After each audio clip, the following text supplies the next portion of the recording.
All right, so now there's a different type of calorimetry. This is something that we will do in the lab this semester if you're in lab, is with a coffee cup. And this actually is going to measure enthalpy.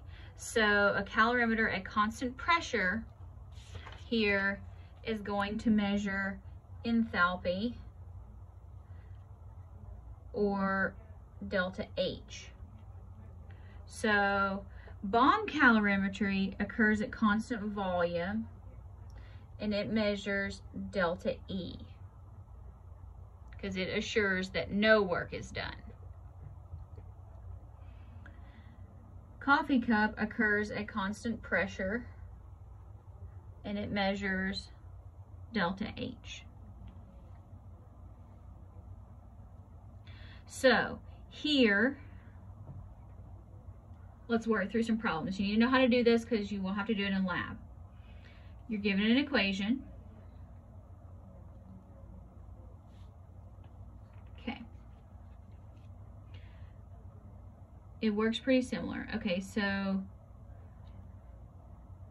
magnesium is combined with hydrochloric acid to make a solution. The temperature of the solution rises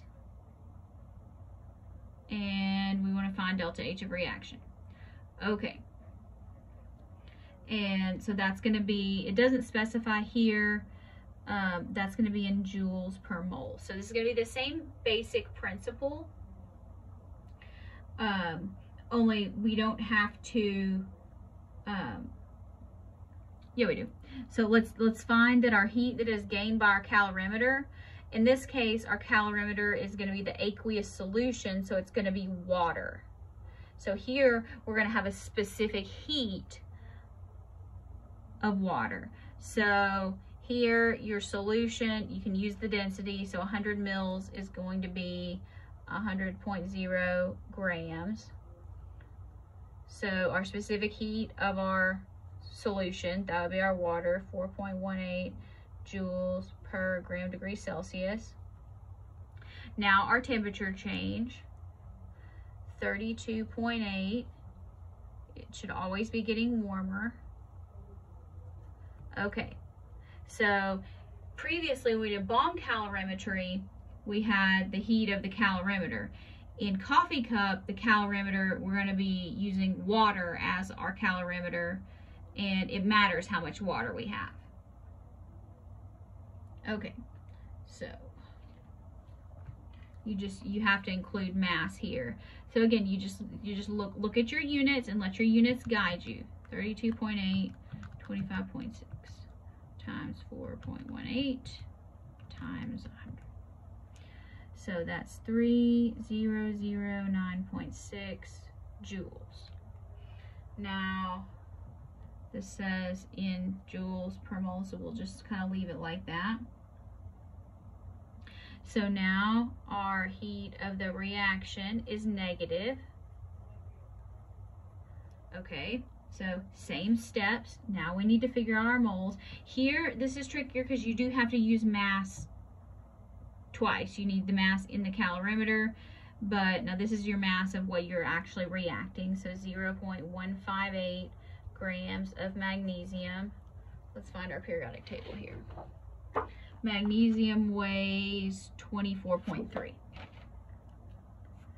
24.3 grams per mole. So that is 0.158 divided by 24.3.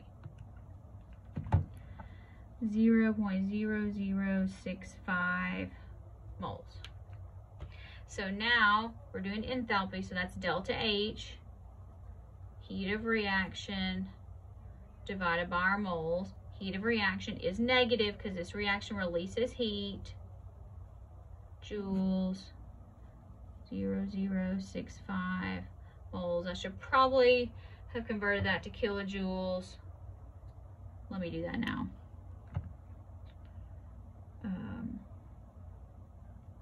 3009.6 divided by 1,000,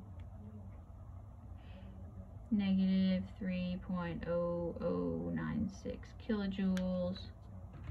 So here, let's see, 0.00096 in kilojoules. We'll do it like that because it's going to be a large number. Let's make it negative, divide by 0.0065.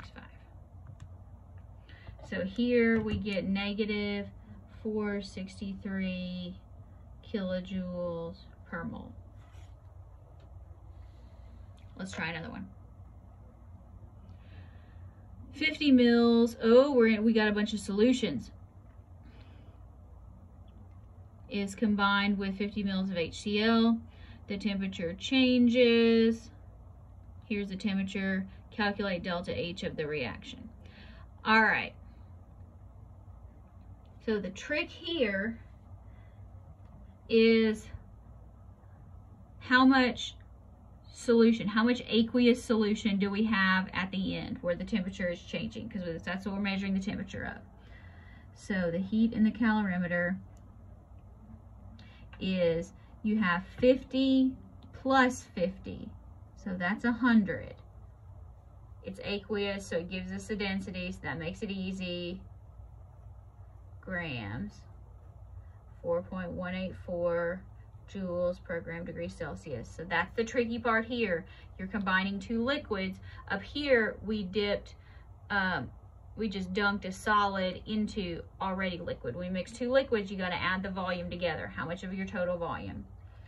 And it goes 24.21 from 23.40. Okay, so let's do that here.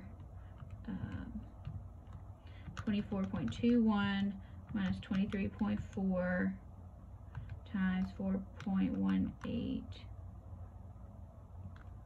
4 times 100. So 338.9. 338.9 joules. Okay, so that means our heat of the reaction is negative 338.9 joules.